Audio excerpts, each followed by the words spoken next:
primero de todo, dar las gracias a toda la gente que nos sigue en el canal de YouTube y en redes sociales.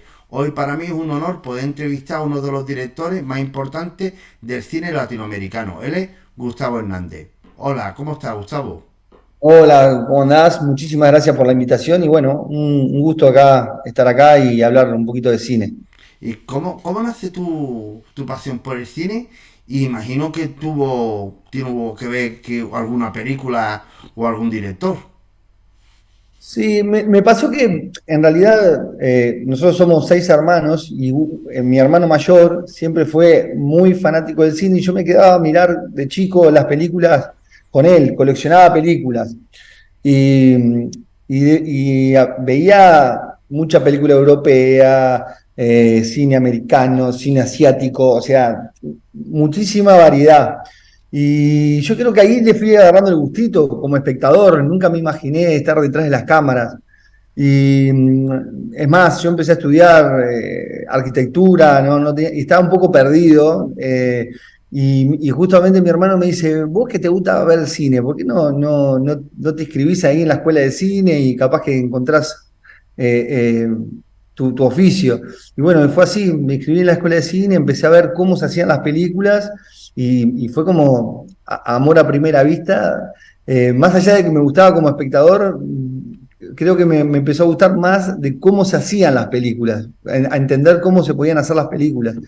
Y bueno, pero eso ya te digo que fue de grande, es decir, como a los 25 años, 27 años, eh, que empecé a estudiar. No tenía idea de nada, o sea, no tenía cámara, yo no había hecho nunca fotografía, no había hecho nada, o sea, Claro, simplemente estaba en otro rubro. pero claro, imagino de dónde, porque desde siempre quería hacer cine fantástico. No siempre, veía muchas cosas de Carpenter y todo eso, pero siempre me tiró más el cine americano de los 70 directores como, no sé, Scorsese, Coppola, todo eso, Brian De Palma, siempre ese cine fue como que me gustó mucho. Y me acuerdo cuando vos me decías si hubo una película, algo así. Yo me acuerdo que un día vi una película de Abel Ferrara, Un maldito policía, con Harvey Keitel, Vale. y era un policial así, pero oscuro, muy retorcido, pero al mismo tiempo tenía cosas oníricas. A mí me voló la cabeza. Y me acuerdo que era una película como que todavía la sigo amando y es una película como muy de referencia de cuando estoy en este oficio que digo, ¿qué estoy haciendo acá? Y me acuerdo de esos inicios de cómo algunas películas te empiezan a influir. Obviamente que después cuando seguís creciendo y ves mucho cine, hay un montón de películas que vos vas incorporando y está buenísimo. ¿Y cómo nace tu primer cortometraje? Porque imagino que tuvo que ser un cortometraje de la escuela, de cine, ¿no? Claro, claro, fue de la escuela, hice El corazón del ator de Edgar Allan Poe, ya me tiraba un poquito toda la parte tan un poco macabra y yo leía mucho, acá eh, hay un gran escritor que se llama, falleció hace mucho, ¿no?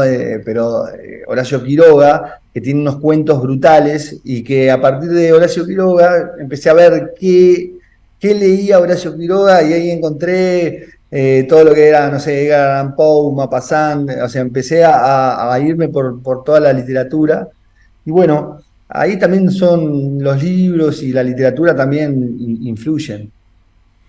Y 2 años después te lanzas a hacer tu primera película, La Casa Muda. Pero Sí, cuando hiciste esta película, fue autoproducida por ti. claro.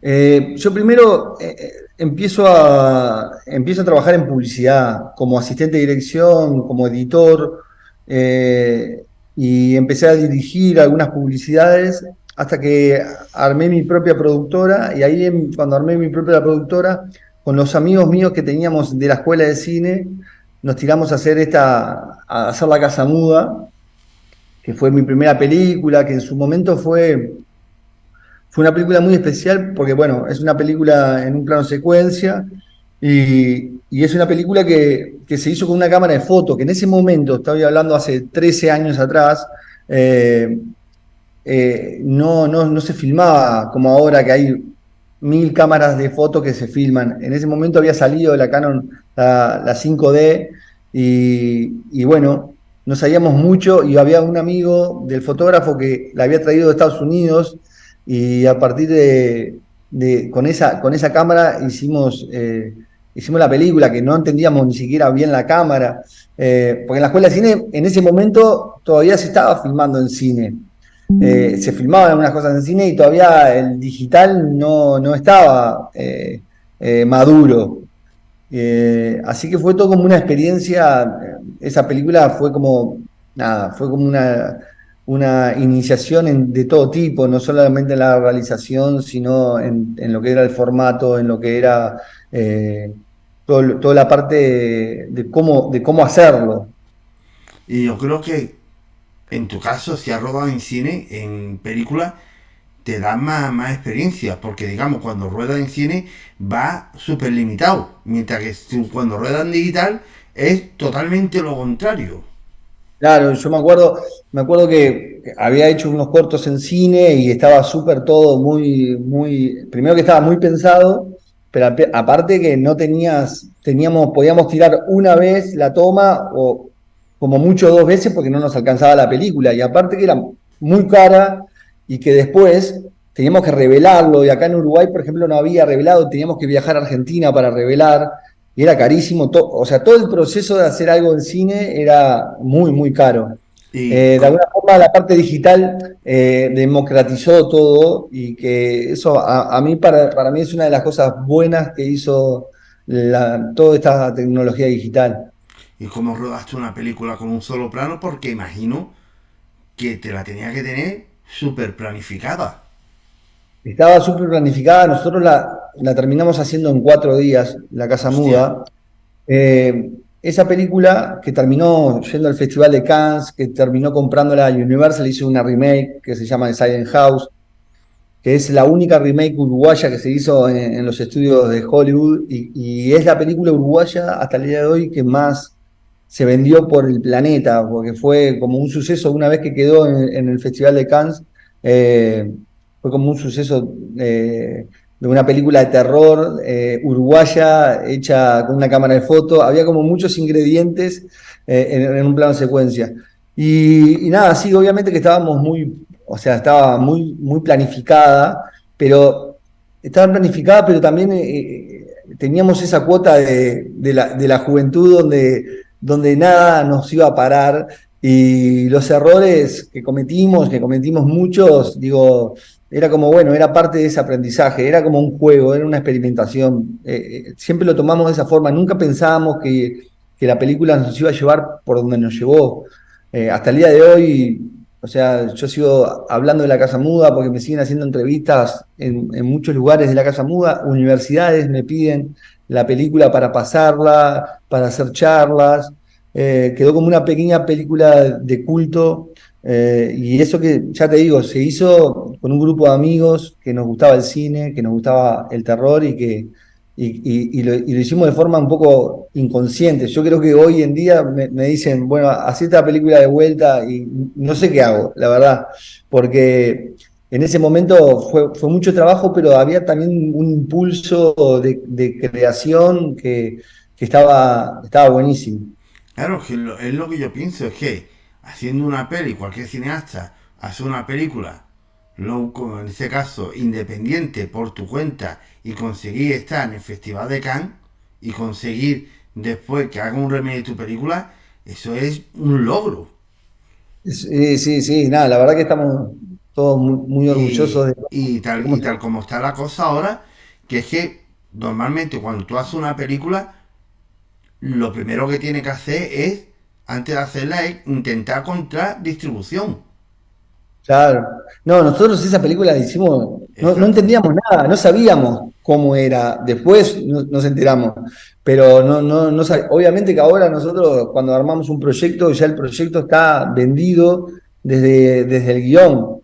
Pero en esa época no entendíamos cómo funcionaba la industria. O sea, fuimos aprendiendo con la película, que fue la que nos abrió las puertas. Hasta el día de hoy, te digo que nos abren las puertas porque cuando, no sé, hago una nueva película de terror, no sé, hace poco hicimos una que se llama Virus 32 y lo que se pone es Gustavo Hernández, el director de La Casa Muda, porque quedó como una película icónica.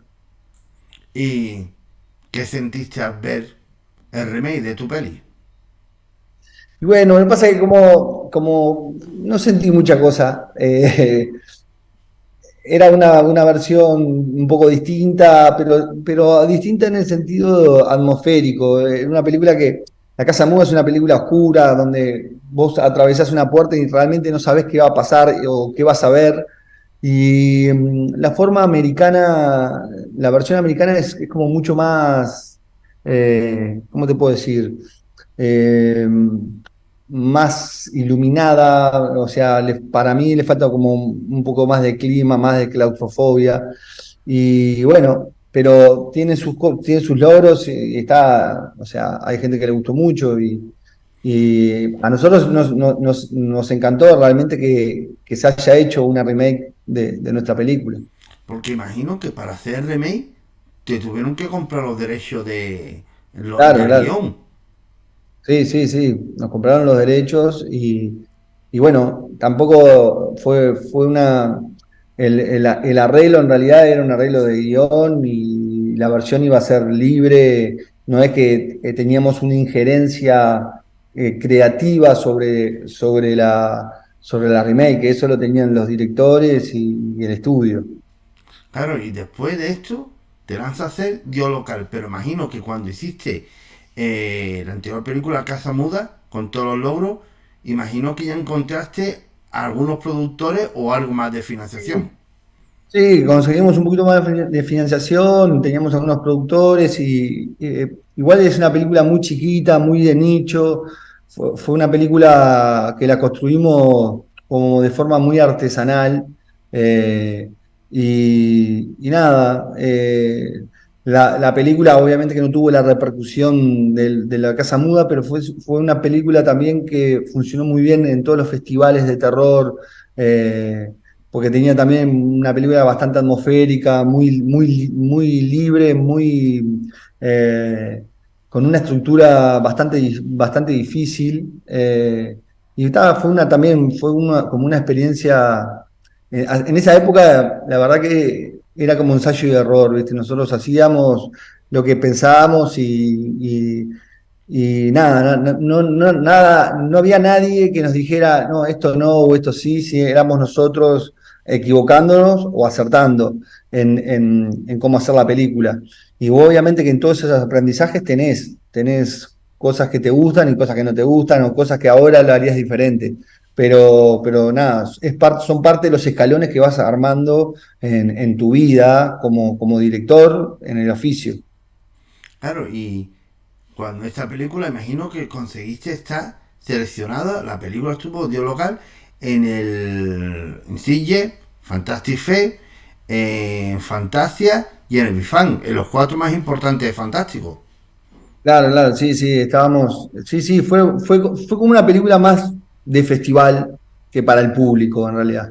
Eh, y eso nos llevó a después empezar a hacer otro tipo de cosas, porque fue como que ya entendíamos un poco por dónde iba la parte de los festivales y ya lo habíamos hecho. Entonces, en la tercera película ya hicimos una película que en realidad era de estudio, era de Fox, que se llama No Dormirás, y que era empezar en un mundo totalmente distinto, que no era el mundo indie de donde veníamos nosotros, sino que ya había un estudio atrás, había una producción mucho más grande, habían actores conocidos, era una etapa totalmente nueva, que yo creo que es la película que más me ayudó a entender cómo se mueve la industria, en realidad. Claro, ¿No? porque además ha pasado, porque yo me dedico a la producción y cuando tú estás empezando lo ves como inviable, como, es decir, lo que le suele pasar a un estudiante o cualquier persona que te quiere meter dentro de la industria y eres totalmente inconsciente que dice, lo que voy a hacer es, por mi cuenta, voy a hacer una película. Y ya después te das cuenta realmente que no es así, que lo que tú tienes que hacer desde el principio es tener un tratamiento, un guión, una idea, llevárselo a un productor y si puedes tener un tratamiento y los actores, pues mucho mejor, y con un dossier. Totalmente, totalmente. Bueno, esa tercera película, No Dormirás, ya iba por los caminos más tradicionales de las producciones de películas. Ya te digo, las primeras dos, La Casa Muda y No Dormirás, las hicimos muy independientes, muy indie, muy entre nosotros, en un grupo muy reducido de gente.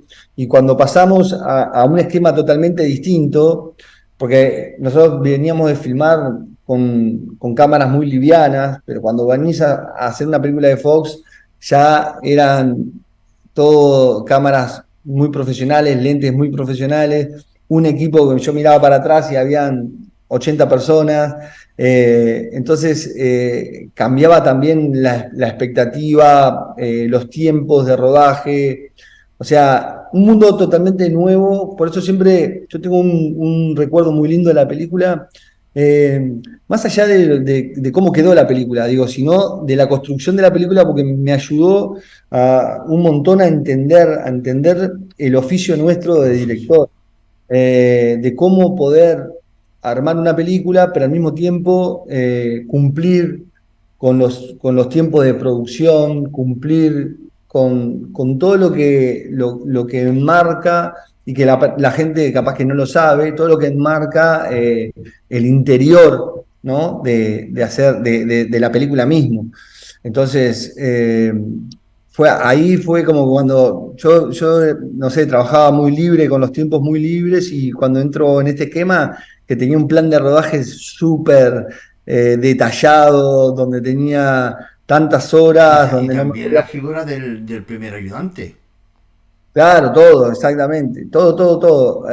Es más, habían figuras que nosotros nunca habíamos usado en un rodaje y, por ejemplo, continuidad no teníamos y acá había continuidad, había primer asistente, segundo Sí, asistente, sí. tercer asistente, era como una locura.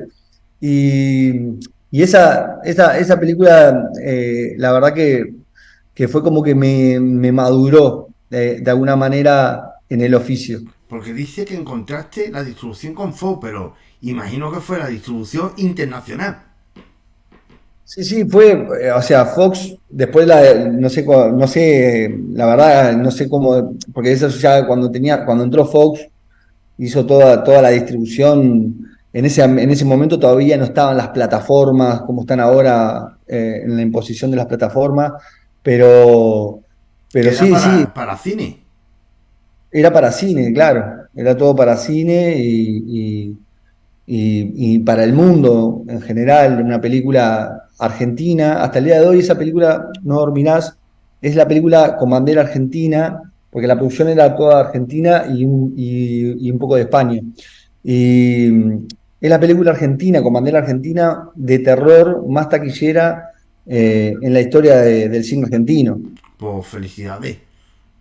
Sí, y bueno, fue lo que te decía, fue una muy linda experiencia. Porque claro, porque imagino que lo primero que hiciste es encontrar la distribución y a partir de la distribución ya fuiste buscando la coproducción. Claro. Es que lo que pasa es que hoy en día es muy difícil no hacer una coproducción porque es muy difícil levantar la financiación de un proyecto si no te juntás con más de más de un productor hay como diferentes políticas en los diferentes países donde, bueno, podés descontar ciertos Sí, impuestos. Entonces, todo ese esquema, todos los esquemas de producción, eh, empezás a hacer como un puzzle, bueno, de España podemos conseguir acá, nosotros podemos dar esto, claro. Argentina puede dar esto, México puede dar lo otro, y ahí se arma la película. La peli se rodó una parte en Canarias. Exacto, Fue por eso. estuve 2 semanas rodando en Canarias y bueno, y también está Belén Rueda en la película, que fue un placer enorme tenerla.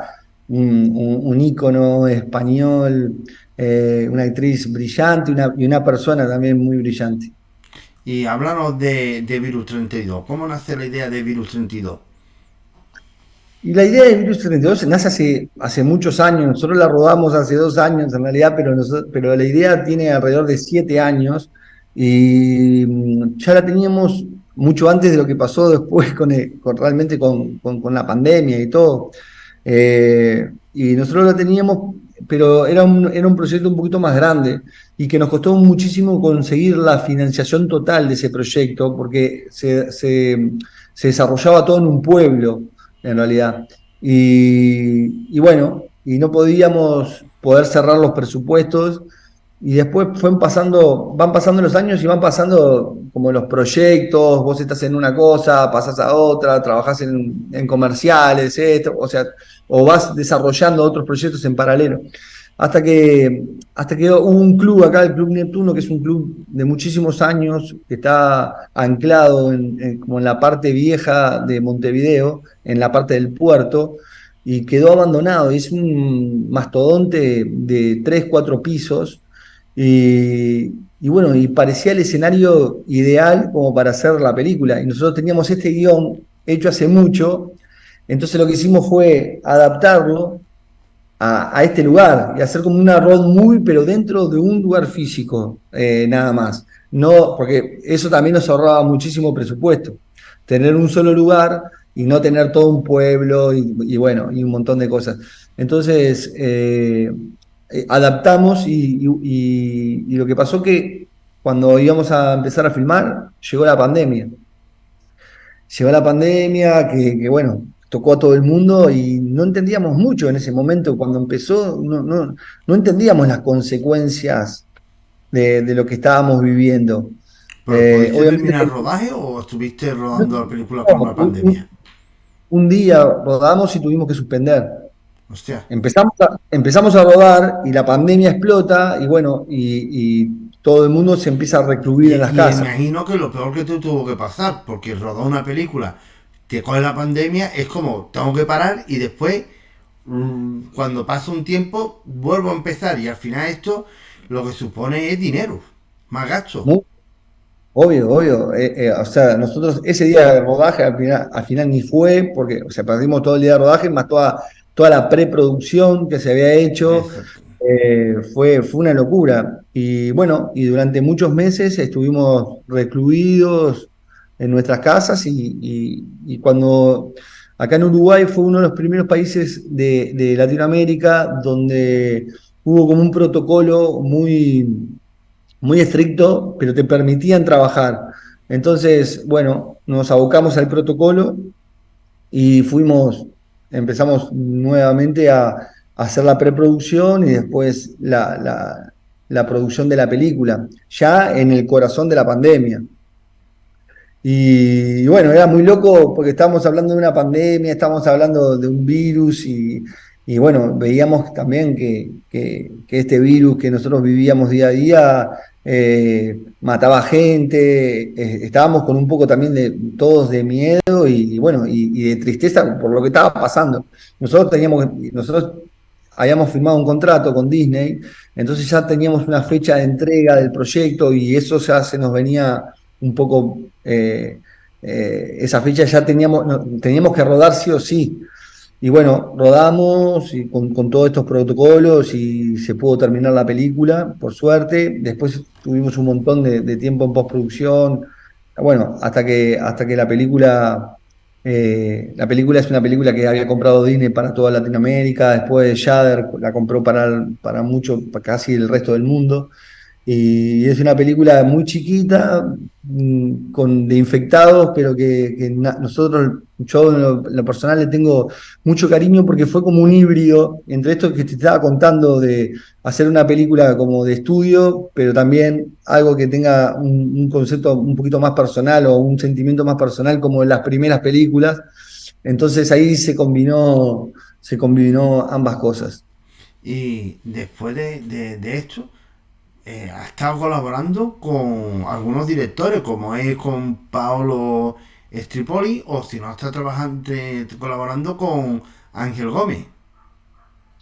Claro, nosotros estuvimos después, porque teníamos, todo esto está pasando en medio de la pandemia, de estos 2 años de pandemia.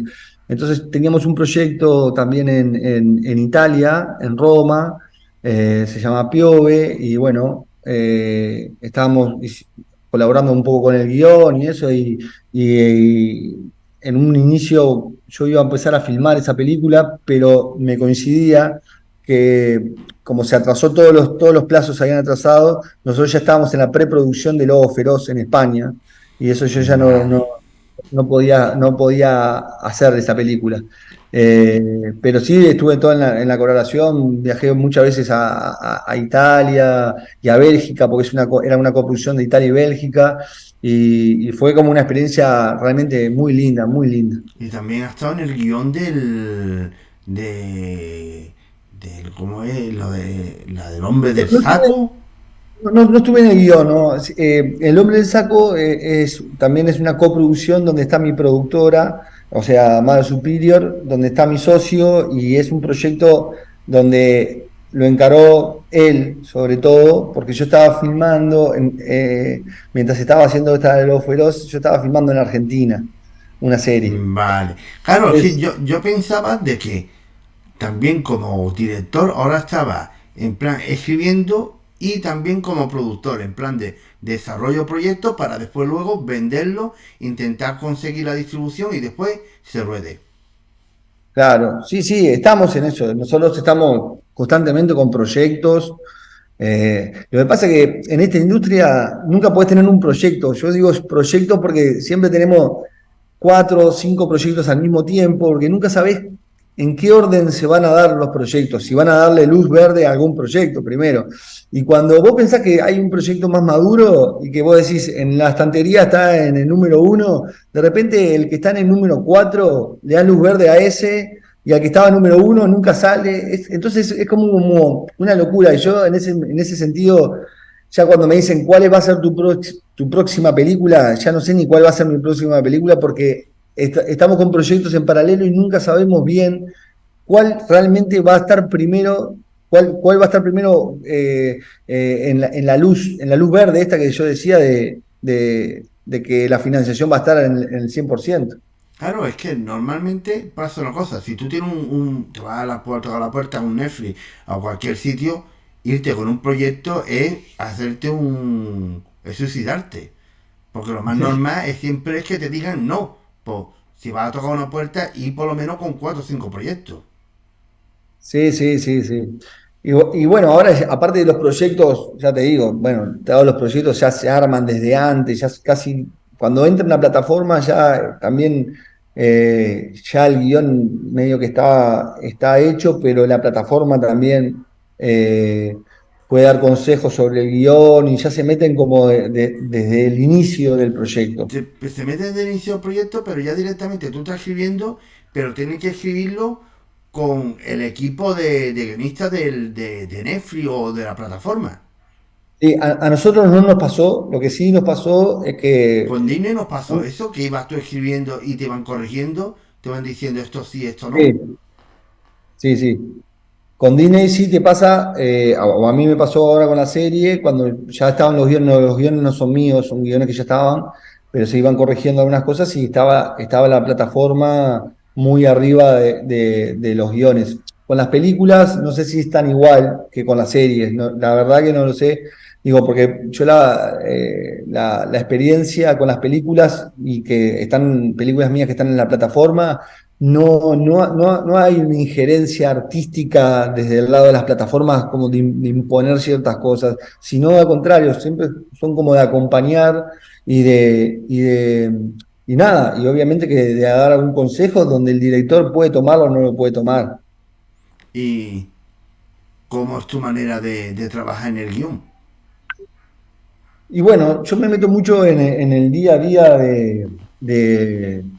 de cómo armar las escenas. No me pongo mucho a escribir, en realidad, diálogos ni nada de eso, sino en cómo armar los personajes, cómo son los personajes y cómo son las relaciones entre los personajes. Y una vez que nosotros tenemos eso un poco fuerte, ya vamos hacia cómo se construye cada escena y cómo se construye la estructura de la película. que es una de las cosas de repente más difíciles de todas, de que la película termine teniendo un ritmo, termine teniendo ciertos giros y que funcionen esos giros y que sea una película equilibrada de alguna manera en esas cosas. Entonces, es un trabajo muy lindo, pero que es, o sea, muy difícil también, porque tener un guión bueno, así, de verdad bueno, bueno, es mucho trabajo, hay que poner mucho talento también, y es difícil encontrar grandes guiones Pero yo en la creo industria. que la base de, del oficio, lo primero es tener un buen guión. Si tiene un buen guión, ya eso tira para adelante, porque ya cualquier actor va a querer estar y cualquier productor va a querer producirte. Totalmente, totalmente. El guión es fundamental. El guión es fundamental y nosotros la verdad que le damos mucha importancia a todo a todo ese proceso y lleva mucho tiempo, porque aparte no estamos siempre haciendo uno, sino que ya te decía que estábamos haciendo 3 o 4 proyectos en paralelo y a veces tenés que venir acá a la oficina y se te enredan los personajes que tenés en un proyecto con el otro. Pero no, pues la verdad que sí, el guión es la base de todo y como bien decías, es después de tener un buen elenco, depende obviamente de la producción y del guión. Porque claro, porque lo primero que hace que es desarrollar bien los personajes, tenerlos muy bien descritos y después de eso intenta crear entre los demás personajes los conflictos. Claro, claro, sí, sí, conflictos, lo que te decía de estructuras. Nosotros que, no sé, hacemos mucho terror, también está todo el diseño de las escenas de terror, que son muy difíciles hoy en día de hacer algo como más innovador, porque ya se ha hecho tantas cosas y nosotros mismos hicimos como muchas escenas que terminamos repitiéndonos a nosotros mismos, escenas de terror. Entonces, bueno, empezar a buscarle otra lógica, empezar a buscarle otros caminos a esas escenas lleva mucho tiempo. Y háblanos de tu peli El Lobo Feroz. Y bueno, Lobo Feroz, mientras nosotros habíamos terminado de hacer Virus 32 en pandemia, en paralelo teníamos la remake y ya estaba el guión escrito hace bastante tiempo. Y bueno, se le había dado luz verde, en España ya tenían el elenco, teníamos el elenco armado y cuando terminamos de hacer Virus, empezamos a editar un poquito Virus y ya tuve que viajar para España a empezar la preproducción de Lobo Feroz, que bueno, que estuvimos por ahí por Cádiz, una ciudad hermosa. Y lástima que la conocimos en pandemia dura y pura, y no la pudimos disfrutar o no pudimos disfrutar a su gente en el 100% porque estaban también, había muchas restricciones en ese momento y Cádiz, yo estaba en San Fernando, es la ciudad, y ahí nosotros teníamos como nuestro cuartel y también estaba bastante todo muy estricto en las horas que podíamos caminar o salir y en las que no, y bueno, fue como difícil todo eso, pero tengo un recuerdo hermoso, obviamente, de la ciudad y de España, porque yo de España ya venía de No Dormirás trabajando y Muy venimos bien. con proyectos en paralelo, y es un país que, nada, que me encanta, es parte también de mi sangre, porque yo soy Hernández Ibáñez, mi abuelo es de Valencia, y nada, siempre es como mi segunda patria. ¿Y cómo trabajas con el equipo técnico? Y el equipo técnico, bueno, el equipo técnico se armó en un equipo técnico diferente a lo que yo había filmado en la anterior Pero claro, película. porque el equipo técnico, imagino que tuvo que ser nuevo porque tuvo que ser todo el equipo técnico de España. Claro, todo de España, todo de España. Y fue, nada, yo conocí a algunas personas que habíamos trabajado en la película de No Dormirás, eh, maquillaje, bueno, teníamos algunos compañeros que ya veníamos trabajando desde antes, pero básicamente era un equipo nuevo y fue un equipo brutal, brillante, digo. es que las películas, yo creo que para terminarlas en fecha, en forma y que las películas queden bien, sí o sí tenemos que tener un equipo técnico también muy, muy bueno técnicamente y humanamente para poder convivir durante tanto tiempo juntos en un set. Tenemos que también tener una forma de ser, una forma de convivir muy sana y bueno, el equipo era un equipo soñado, la verdad. ¿Y cómo es tu manera de trabajar con los actores? Y bueno, yo una vez hablamos mucho de cada personaje y una vez que estamos en el set, yo dejo, una vez que el actor tiene a su personaje, lo dejo ser. Entonces hay mucha cosa del actor que va construyendo en el rodaje, en el set. Es decir, no me gusta eh, poner demasiadas trabas, sí, cuando el personaje se empieza a desdibujar, pero que eso no pasa porque si vos tenés una buena previa y hablas mucho y tenés referencias de esto, de lo otro, o sea, es como, estamos hablando el mismo idioma, el mismo lenguaje. Entonces, me gusta así que después los actores vayan poniéndole su toque, vayan improvisando ciertas cosas y vayan haciendo crecer el personaje. Eso me parece que es como es un mutuo acuerdo que siempre tengo y con los actores y que la creación un poco dentro de una buena base, después la creación más libre, me parece que siempre es bueno. Porque imagino que antes del rodaje te gusta estar por lo menos una semana o 2 semanas ensayando con los actores. Sí, estás 1 o 2 semanas, pero nunca estás todos los días ensayando con los actores porque el director tiene un Un montón montón de cosas. de cosas y de reuniones con todos los demás departamentos, de fotografía, de arte, entonces Porque, son. claro, porque tú tienes la decisión de todo. Hasta en la postproducción, el sonido, dices, esto no me gusta, el sonido me gusta, o la música no me gusta, el La montaje, música, de por qué voy a poner esta música acá, y entonces hay tantas reuniones. hasta los efectos. Claro, sí, hasta los efectos. Entonces, hay muchísimas reuniones que no te da el tiempo y también los actores están con diferentes trabajos, entonces tampoco es que tenés 10, 15 ensayos con cada actor, no lo tenés. Y bueno, pero tuvimos algunos ensayos que fueron muy ricos y todos creo que entendíamos muy bien por dónde íbamos. La película tiene como ciertos vértices de humor y eso era lo que nosotros queríamos que no se perdiera, que esté el thriller, pero también necesitamos el humor para forma de escapar. Entonces, eso los actores estaban como muy entusiasmados y es muy difícil de equilibrar de repente un tema tan jodido, tan torcido como la pedofilia y de repente poner algunos escapes de humor sobre eso. Ese tono es complicado. Y eso se trabajó mucho, realmente, se trabajó Por mucho. imagino que tiene momentos que son eh, en la película que tiene un tono diferente. Claro, claro, hay momentos que son de tensión y de repente hay un escape a toda esa tensión para que el espectador también, bueno, me han dicho ya muchas personas que me dice, me sentí mal porque me reía de situaciones que eran horribles en realidad.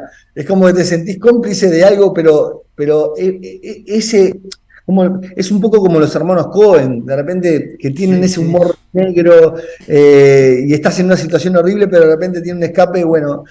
O mismo Tarantino también, ¿no? A mí me gustaba y era una cosa, para mí el desafío también, que yo venía del terror, terror, terror, terror, y esto era un thriller, y un thriller también con esto que yo te digo, con cuotas de humor negro, de comedia negra, y era como un tono diferente, y la verdad que era un desafío enorme y que quería hacer hace mucho tiempo, y que siempre agradezco a los productores que me dieron esta oportunidad. Y para terminar, ¿qué consejo le daría a los jóvenes que se quieren dedicar al cine? Mirá, yo siempre digo que hay que hacer. O sea, equivocándote o no, como decía en esa primera película que hicimos nosotros, La Casa Muda, que éramos totalmente inconscientes de lo que estábamos haciendo de alguna manera. Sabíamos lo que queríamos hacer, pero no sabíamos lo que podía pasar. con la película ni nada, nunca nos imaginamos realmente. ¿Pero qué? Pero eso si nosotros lo hubiésemos planificado, o sea, muy fríamente y empezábamos a decir, no, esto es imposible, nunca le hubiésemos hecho la película. O sea, entonces una de las cosas que yo siempre le digo a los jóvenes es que se tiren a hacer, más allá de que funcione o no funcione, hacer, arriesgarse. Eso es un poco también el cine, de tomar riesgos, de experimentar. Y bueno, en la experimentación te puede salir bien, te puede salir mal, pero siempre vas a sacar cosas buenas. De repente de la peor experiencia es donde sacás la mejor educación, el Pero mejor consejo. también depende porque si tú te vas a rodar, lo haces mal y no eres autocrítico, no aprendes. No, claro, no. Bueno, yo siempre creo que hay que ser autocrítico. Digo, yo soy muy autocrítico y el entorno mío también es muy autocrítico. Entonces, siempre estamos como tratando de cuando hacemos las cosas y de repente es un oficio muy difícil porque grandes directores que tienen todo a su alcance, actores brillantes, presupuestos enormes, muchas veces ves películas y no le funcionan. Y vos decís, pero ¿por qué? Un director que tiene 30 películas, que es multipremiado en el mundo, y de repente esta película no le funcionó. ¿Por qué? Porque el cine es tan abierto y es tan orgánico y hay tantos factores en la decisión del día a día, eh, vos tomaste malas decisiones en el día de rodaje, debés de tomar 20 decisiones buenas, tomaste 20 decisiones malas y bueno, seguramente que ese día de rodaje va a estar mal. Y cuando digo decisiones, son decisiones muchas veces que son mínimas. Es como que te diga, escúchame, faltan 2 horas de rodaje y ahora pasó que el vestido se manchó, ¿qué hacemos? ¿Cambiamos el vestido? Sí, cambiamos el vestido, sí, pero no tenemos más vestido, ¿qué hacemos? Si lo podemos lavar y plancharlo, pero eso nos atrasa 40 minutos, 30 minutos. Y vos tenés que, en ese momento, dar una decisión. Están todos esperando qué va a decir el director. Si vamos a esperar o si vamos de vez, la mancha está en la Y, cintura, y, y y, yo y voy a en- hacer el plano más en la cara. y encima lo peor es que si tú estás dudando, toda la gente del equipo dice, está dudando mucho el director ya es malo. Pues Claro, siempre pasa cuando ven a un director que está dudando, ya todo el mundo dice malo, porque cuanto más esté un director, más todo lo tenga justo, claro, sí, no sé qué, claro, no duda, todo el mundo dice, sabe lo que quiere. Pero cuando duda, claro. ya todo el mundo. Hay muchos imprevistos en rodaje, por eso yo le decía que esas experiencias, cuando vos ya las pasaste, ya sabés que le teñieron el pelo a la actriz y no quedó con el color, y bueno, hay que tener otra decisión, vos empezás a ver que si ese día de rodaje tomaste muchas malas decisiones, ese día de rodaje seguramente se haya perdido o haya quedado mal en la película. Entonces, hay muchas variantes, pero millones de variantes. Por día hay muchísimas. Imagínate en un rodaje de 6, 8 semanas. Hay un Uf, montón. Y de directores que tienen muchísima experiencia también le erran. Entonces, ¿cómo no le van a errar alguien que empieza con una ópera prima? O sea, no hay que tener miedo a equivocarse tampoco. Y eso es lo que siempre le digo a todos los jóvenes, que hay que agarrar y ahí hay que hacer, porque esa es la mejor experiencia. Yo leí muchísimos libros, hice una escuela de cine, tengo un diploma colgado en mi casa. Ahora, para mí lo que más me enseñó de cine es estar en un rodaje y lo que más me enseña al día a día es ver películas. Yo me paso mirando películas porque para mí es la enseñanza más grande que tengo. Y después, cuando estoy en un rodaje, o sea, 20 libros, para mí equivalen a 2 días de rodaje. 20 libros leídos, vos vas a rodar y ahí sabés la verdad. Ahí es donde se cocina todo. pues muchas gracias, Gustavo, por tu No, tiempo y ha sido para mí un placer poderte entrevistar. para mí también, y bueno, siempre las órdenes, un gusto mucho, muy, muy grande y un saludo a Cádiz y a toda España. Pues gracias.